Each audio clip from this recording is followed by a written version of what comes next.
हो तब तक ब्रह्मचर्य अवश्य रहो। यदि उस समय तक ब्रह्मचर्य नहीं रहते तो तुम गृहस्थी को ठीक से नहीं चला पाओगे, वास्तविक गृहस्थ नहीं बन सकते हो। जो तुम्हारी गृहस्थ की वृत्तियां हैं उनमें तुम शाह है, वो कोई भी हो ब्रह्मचारी रह ही नहीं सकता। आप देखिएगा 3 बजे से लेकर के सूर्योदय के तक अगर आप सोते, आपका स्वप्न दोष बढ़ेगा, आपका संयम बिगड़ेगा। तो जैसे भजन आवश्यक है वैसे व्यायाम आवश्यक, प्राणायाम आवश्यक है। वैसे आपको 2 किलोमीटर दौड़िए। 8 प्रकार के ये मैथुन।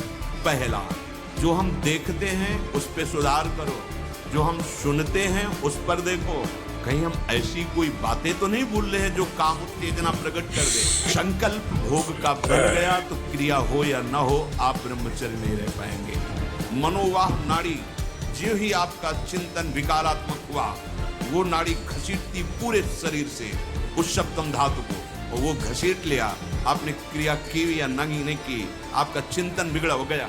ब्रह्मचर्य ठीक नहीं, मन भयानक चंचल बदमाश होता चला जाएगा, गंदी से गंदी बात पेश करेगा आपके सामने, गंदे से गंदे आचरण करेगा, भूल जाएगा कि हम मनुष्य हैं, पशुवत आचरण में उतार देगा। और हारिएगा नहीं। आपने यदि गलत संस्कार बना लिए तो हारिए मत। कुछ समय तक बिना चाहे वो अभ्यास आपको गिराएगा, लेकिन आप बिल्कुल नियम संयम में दृढ़ रहिए, धीरे धीरे शांत हो जाएगा।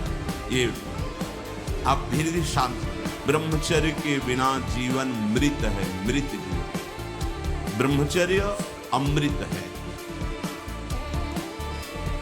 मन, वाणी, शरीर, बड़ा भारी इनका साधना में योग है। 8 प्रकार के मैथुनों का सर्वथा त्यागी ही ब्रह्मचारी कहा जाता है। पूज्यपाद श्री उड़िया बाबा जी मूर्तिमान ब्रह्म। ब्रह्मचर्य ही महान सामर्थ्य, परम पुरुषार्थ, भगवत प्राप्ति का प्रबल साधन है। परम सुख का, परम शांति का, परम स्मृति का, महान धृति का ये प्रधान साधन ब्रह्मचर्य है।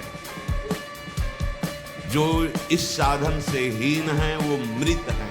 खुद देखें, स्मृति काम नहीं, शरीर में विशेष रजोगुण का प्रभाव, भोग वासना से जलता हुआ हृदय, छल कपट, आगे चलकर शरीर पीड़ा से युक्त हो जाना, बुझा बुझा स्वभाव रहना, हृदय में एक विशेष चिंता, कल्पनात्मक भय, विषाद और पशुवत आचरण ब्रह्मचर्यहीन।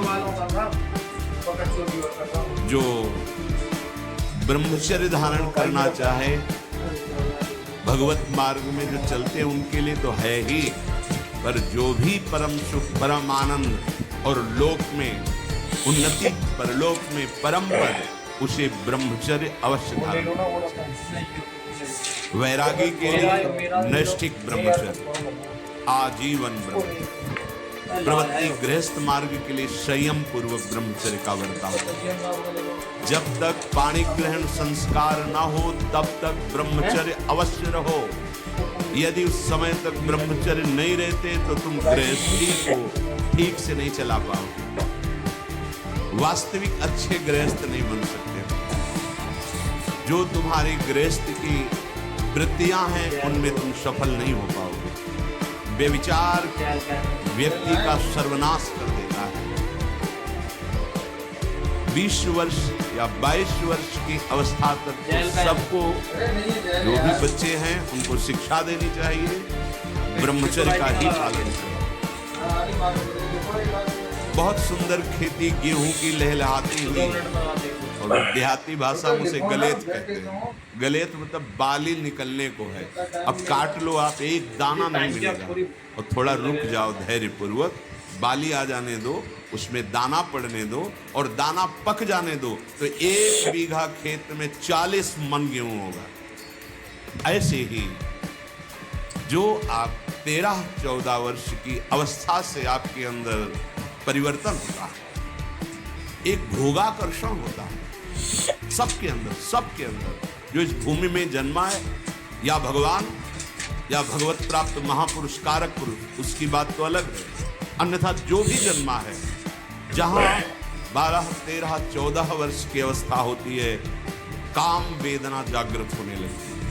मन एक अलौकिक आकर्षण, भोगाकर्षण की तरफ भागने लगता है। एक चाह होती, कोई हमारा ऐसा दोस्त हो, कोई हमारा ऐसा प्यारा हो जिसको हम अपना जीवन समर्पित करें। ऐसा होता है, एक माया का ऐसा आकर्षण होता है। इसीलिए पूर्व में गुरुकुल भेजा जाता था, बिल्कुल भोग विलासता से दूर, एकांत में महान ब्रह्म ऋषियों के शासन में, चाहे वो राजकुमार हो चाहे गृहस्थ बालक हो, एक ही संगत में बैठाल कर अध्यात्म विद्या के द्वारा, नियम संयम यम के द्वारा उन्हें पूर्ण किया जाता था। उनका ज्ञान पूर्ण, उनका संयम पूर्ण, विचार उनका सत्य, फिर वहां निर्णय लिया जाता था। अब मैं आजीवन नैष्ठिक ब्रह्मचारी रहकर संन्यास लूंगा, अब मैं गृहस्थ में जाऊंगा। दोनों की पद्धतियां थी। गुरुजनों को संतुष्ट करके एक विरक्त मार्ग में चले जाते हैं। गृहस्थ मार्ग में, जो गृहस्थ मार्ग में जाते हैं, पाणी ग्रहण हुआ, उसमें भी गुरुकुल में रहकर शिक्षा मिली है। कब, कैसे, किस विधान से हमें ब्रह्मचर्य का गृहस्थ में प्रयोग करना है।